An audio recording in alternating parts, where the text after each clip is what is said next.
Welcome to iDream media. So vitamin B12 deficiency, ఈ deficiency అనేది ఈ మధ్యకాలంలో మనం చాలా మందిలో చూస్తూ ఉన్నాం. లక్షణాలు ఏముంటాయి, ఇక సో దీనికి ట్రీట్మెంట్ ఏముంది, రాకుండా జాగ్రత్తలు ఏం తీసుకోవాలి, పూర్తి వివరాలు తెలుసుకుందాం. మనతో పాటు ఉన్నారు ప్రముఖ internal medicine specialist doctor Rajesh Ukkala గారు.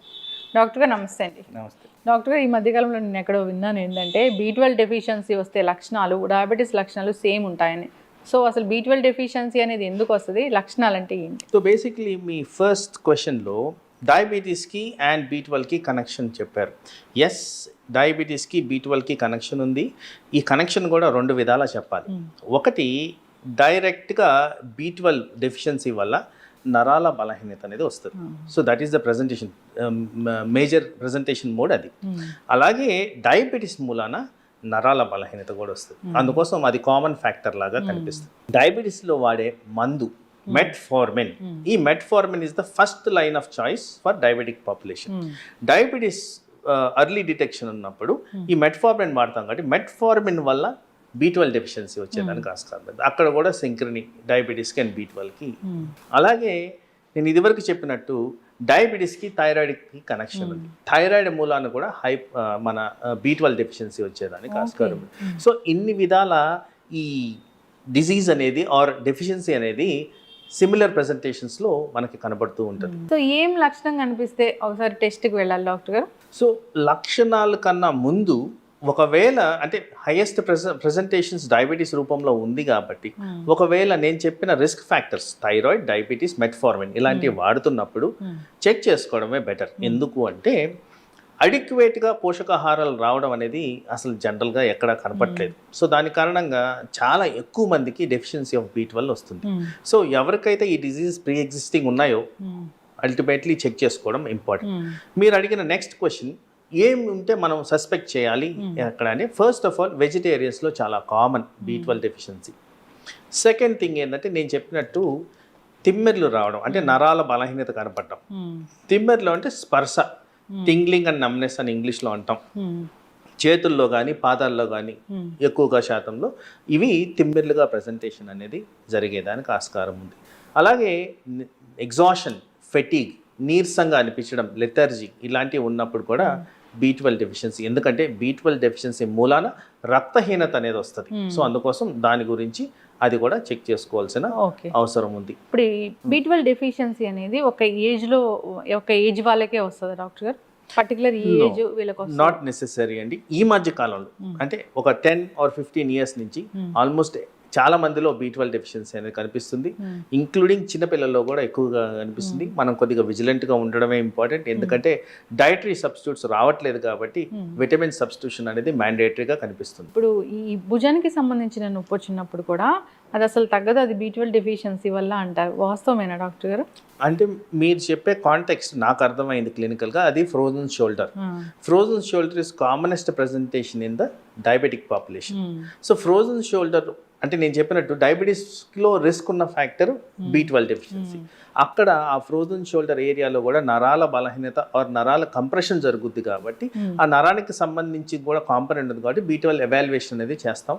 ఆ B12 డెఫిషియన్సీ ఉంటుంది కాబట్టి దాన్ని కూడా కరెక్ట్ చేయాల్సిన పరిస్థితులు ఏర్పడతాయి. ఓకే, ఇప్పుడు B12 డెఫిషియన్సీ వచ్చింది డాక్టర్ గారు, అంటే దీనికి ఏమైనా ఇంత లెవెల్ ఉంటే B12 ఉన్నట్లు అట్లా ఏమైనా ఉంటుందా level? So B12 normal range 200 నుంచి 900 వరకు.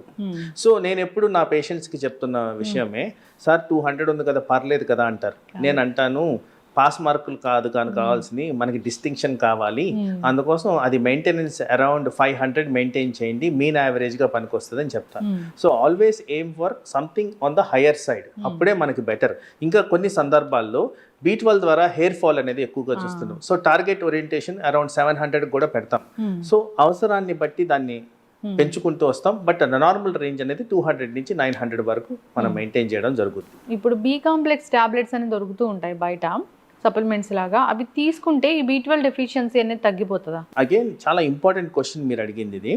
ఈ B కాంప్లెక్స్ టాబ్లెట్ అనేది ఎన్ మాస్ పనిచేస్తుంది. అంటే అన్ని విధాల B కాంప్లెక్సెస్ ఉన్న టాబ్లెట్. కానీ నాకు టార్గెటెడ్ థెరపీ అనేది ఇంపార్టెంట్. ఎందుకంటే ఈ B12కి ఇప్పుడు చాలా ప్రాధాన్యత ఉంది. ఎందుకంటే ఈ మెడికల్ ఫీల్డ్లో ఎక్కువ శాతం దీనికి సంబంధించి ఎక్కువగా చూస్తున్నాం.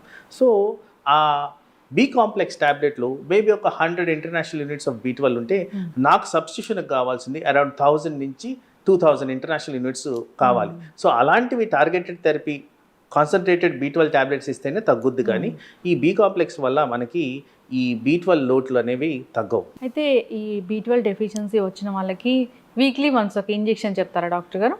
అది చాలా సివియర్గా ఉన్నప్పుడు. సో అగైన్ ఇక్కడ రెలవెన్స్ ఎలా ఉంటుందంటే ఇంజెక్షన్ ఇచ్చేది ఎందుకు అంటే పేషెంట్ సిమ్టమ్స్ ఎలా ఉన్నాయి. మీరు అన్నారు చూడండి, ఏ లక్షణాలు ఉంటే మనం సస్పెక్ట్ చేయాలని. ఏ లక్షణాలు లేకుండా కూడా B12 డెఫిషియన్సీ మేము చూస్తూ ఉంటాం. లక్షణాలు ఉన్న వాళ్ళకి ఎటువంటి లక్షణాలు ఉన్నాయి, దీనివల్ల వాళ్ళు ఎంత సఫర్ అవుతున్నారు అనేది బట్టి ఇంజెక్షన్ అనేది ఇవ్వడం జరుగుతుంది. గ్రాస్గా డెఫిషియన్సీ ఉన్నప్పుడు డెఫినెటివ్గా ఇంక్లూడింగ్ 300-400 ఉన్నా కానీ ఇంజెక్షన్స్ ఇవ్వడం అనేది జరుగుతుంది. ఎందుకంటే దాని మూలాన వాళ్ళకి బెనిఫిషియల్ ఎఫెక్ట్స్ ఉంటాయి కాబట్టి, ఈ సిమ్టమ్స్ త్వరగా రికవర్ అవుతాయి కాబట్టి. అదర్వైజ్ టాబ్లెట్ సబ్స్టిట్యూషన్ కూడా సరిపోతుంది. ఇప్పుడు వన్స్ B12 ఇంజెక్షన్స్ కానీ మీరు టాబ్లెట్స్ కానీ ఇచ్చారు, ఓకే సఫిషియెంట్ B12 వచ్చింది, అది మళ్ళీ తగ్గిపోకుండా ఉండాలంటే? అగైన్ ఇది చాలా ప్రాక్టికల్ క్వశ్చన్. సో ఈ విటమిన్ B12 అనేది వాటర్ సాల్యుబుల్ విటమిన్. సో ఈజీగా బాడీలోంచి వెళ్ళిపోద్ది, పెద్ద స్టోరేజ్ ఉండదు. సో అందుకోసం దానికి కంటిన్యూస్గా సబ్స్టిట్యూషన్ అనేది జరగాలి. సో కామన్గా చూస్తే న్యాచురల్ పద్ధతిలో ఫుడ్లోంచి రావాల్సిన అవసరం ఉంది. మరి ఫుడ్లోంచి వస్తే మనకి డెఫిషియన్సీ ఎందుకు వచ్చింది ఫస్ట్ ప్లేస్? సో ఆ ఫుడ్లో లేనందుకే డెఫిషియన్సీ వచ్చింది, వాట్ ఎవర్ రీజన్స్ ఆర్. అందుకోసం ఆ మార్పులు చేయకుండా ఉండాలి అంటే డెఫినెట్గా సబ్స్టిట్యూషన్ అనేది లాంగ్ టర్మ్గా కంటిన్యూ చేయాలి.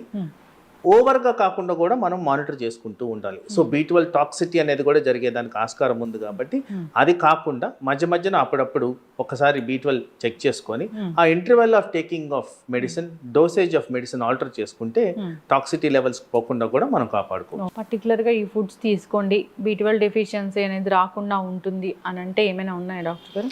ఉన్నాయి, కానీ నేను చెప్పిన ఫస్ట్ పాయింట్ని కాంట్రడిక్ట్ చేస్తూ మాట్లాడాలి. ఎందుకంటే ఫుడ్లోంచి వచ్చి ఉంటే మనకు అసలు B12 డెఫిషియన్సీ రాదు.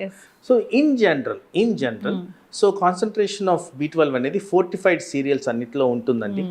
ఆల్ బెర్రీస్ ఏవైతే బెర్రీస్ అని ఉంటాయో, స్ట్రాబెర్రీ, మల్బెర్రీ, అట్లా రాస్బెర్రీ, వీటిలన్నిట్లో కూడా కాస్త B12 కాన్సన్ట్రేషన్ ఉండేదానికి ఆస్కారం ఉంది.